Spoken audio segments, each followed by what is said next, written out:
जय श्री कृष्णा दोस्तों, मैं आपके लिए एक सच्ची घटना पर आधारित एक कहानी लेकर आई हूँ। भगवान सब जगह हैं। कुछ लोग मानते हैं कि भगवान सब जगह हैं, प्रत्येक मनुष्य में ही नहीं बल्कि प्रत्येक जानवर, प्रत्येक पेड़ पौधे, हर कण में भगवान विद्यमान है। जैसा कि हमारे शास्त्र एवं पुराणों में भी कहा गया है, भगवान हर जगह हैं। जब भक्त बुलाते हैं वह आ जाते हैं। कुछ निराशवादी व्यक्ति हैं जो भगवान को नहीं मानते। वह हमेशा बोलते हैं भगवान दुनिया में है ही नहीं, भगवान है तो उन्हें बुलाओ, भगवान दिखते कैसे हैं, भगवान रहते कहाँ हैं, इत्यादि। जैसा कि आप जानते हैं कि सफलता प्राप्त करने के लिए विश्वास होना बहुत जरूरी है। बिना विश्वास के कोई भी सफलता प्राप्त नहीं की जा सकती। महाभारत के युद्ध में अर्जुन को विश्वास था कि मेरे साथ भगवान श्री कृष्ण हैं, इसलिए मैं हार नहीं सकता हूँ, और वह जीत गए। एक विश्वास के बल पर ही आप बड़े से बड़ा लक्ष्य प्राप्त कर सकते हैं। जैसा कि आप जानते हैं, जिन्हें विश्वास है उसे दुनिया की सभी सुख प्राप्त होते हैं। जो भगवान को मानता है उसमें विश्वासी रूप में शक्ति होती है। एक सच्ची घटना मैं आपको बताने जा रही हूँ जिसमें भगवान प्रकट हुए थे। टीवी सीरियल में आप देखते होंगे कि प्रहलाद के पिता हिरण्यकश्यप को मारने के लिए भगवान प्रकट हुए थे। ठीक इसी प्रकार विष्णु जी ने कई अवतार लिए हैं और दुष्टों का नाश किया। रामायण, महाभारत इत्यादि कहानी में आप पढ़ते हैं और सीरियल भी देखते हैं। यह कहानी कई युगों पहले की बात है। मैं कुछ समय पहले की ही आपको घटना बताने जा रही हूँ जो आपको अचंभित कर देगी, आपको सोचने पर विवश कर देगी कि वास्तव में भगवान है। एक गांव में एक बहुत ही साधारण व्यक्ति रहता था। उसे भगवान पर अटूट विश्वास था। जब कोई भी व्यक्ति उससे हालचाल पूछता वह बोलता ठाकुर जी ही जाने। उस गांव में एक ठाकुर जी का मंदिर था।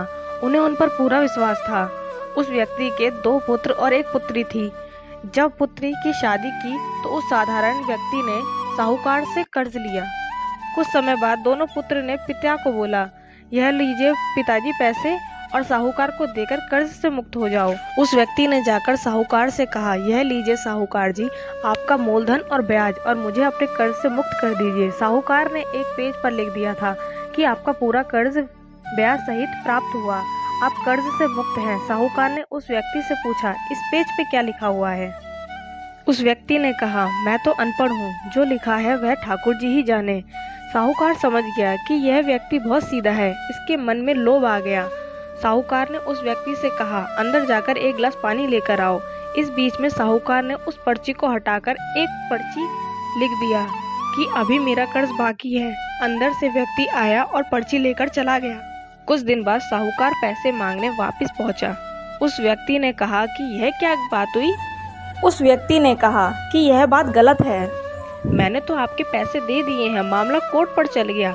कोर्ट में व्यक्ति को बुलाया गया। वह व्यक्ति जोर जोर से रोने लगा और बोला कि ठाकुर जी जानते हैं कि मैंने आपको पैसे दे दिए हैं। जज साहब ने पूछा, कोई गवाह है जिन्होंने साहूकार को आपको पैसे देते हुए देखा है? उसने कहा, जी हाँ, ठाकुर जी हैं। ठाकुर जी ने मुझे पैसे देते हुए साहूकार को देखा था। जज साहब ने कहा, ठाकुर जी को बुलाया जाए। पुलिस वालों ने उस गांव में जाकर लोगों से पूछा, ठाकुर जी नाम का कोई व्यक्ति गांव में है? उसे कल कोर्ट आना होगा। गांव वालों ने कहा, ठाकुर जी नाम का कोई व्यक्ति इस गांव में है ही नहीं। ठाकुर जी का मंदिर है, अब भगवान कैसे कोर्ट में प्रकट होंगे? अगले दिन अदालत की कार्रवाई शुरू हो। जज साहब के बगल में खड़ा भक्त जोर से बोल उठा, ठाकुर जी हाजिर हो, ठाकुर जी हाजिर हो। उसी वक्त एक बूढ़ा सा व्यक्ति सर पर तिलक लगाए, चंदन का माला पहने हुए कोर्ट में आ गया। उस व्यक्ति ने कटघरे में खड़ा होकर बोला, सर मैं ही ठाकुर जी हूँ, बताइए क्या बात है? जज साहब ने ठाकुर जी से पूछा, क्या आप इस व्यक्ति को साहूकार को पैसे देते हुए देखा था? तब ठाकुर जी ने बोला, जी हाँ साहब, मेरे सामने इस व्यक्ति ने साहूकार को पूरे पैसे ब्याज समेत दिए थे।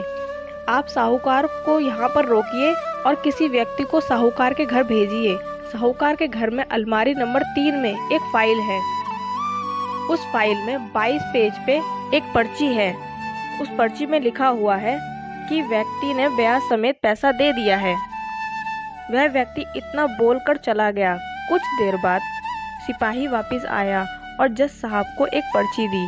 वह पर्ची में जिसमें लिखा हुआ था कि पूरा पैसा ब्याज समेत वापस मिल गया है। जज साहब ने कहा, ठाकुर जी कहाँ गए? उनको बुलाओ। ठाकुर जी दिखाई ही नहीं दिए। अगले दिन जज साहब उस व्यक्ति के गांव गया। पूरे गांव में खोजा, पर सभी ने कहा वह वृद्ध आदमी इस गांव का नहीं था। जज साहब समझ गए वह वास्तविक में ही ठाकुर जी थे, यानी भगवान ही थे। जज साहब ने उसी वक्त अपने पद से इस्तीफा दे दिया। भारत के सभी मंदिरों में घूम घूम कर उसके दरबार की मट्टी अपने सर में लगाते थे। किसी मंदिर में बैठते नहीं थे। जज साहब कहते थे, हमने भगवान को अदालत में बुलाकर खड़ा किया था, फिर मैं कैसे मंदिर में बैठ सकता हूँ। इस तरह जज साहब काफ़ी बदल गए। यह कहानी सच्ची घटना पर आधारित है। यदि आपको भगवान पर विश्वास है तो वह ज़रूर आपको बुरे वक्त में काम आएंगे। आप भले ही किसी धर्म के हो, आपके धर्म जो भी देवता हो जिसमें आप पर विश्वास हो, जैसे आप हिंदू हैं तो भगवान जैसे कृष्ण, राम आदि, मुस्लिम है तो मोहम्मद साहब, सिख है तो गुरु नानक। दोस्तों, अगर आपको हमारी ये स्टोरी अच्छी लगी हो तो प्लीज़ लाइक कमेंट ज़रूर कीजिए और हमारे चैनल को सब्सक्राइब करना ना भूलें। जय श्री कृष्ण दोस्तों।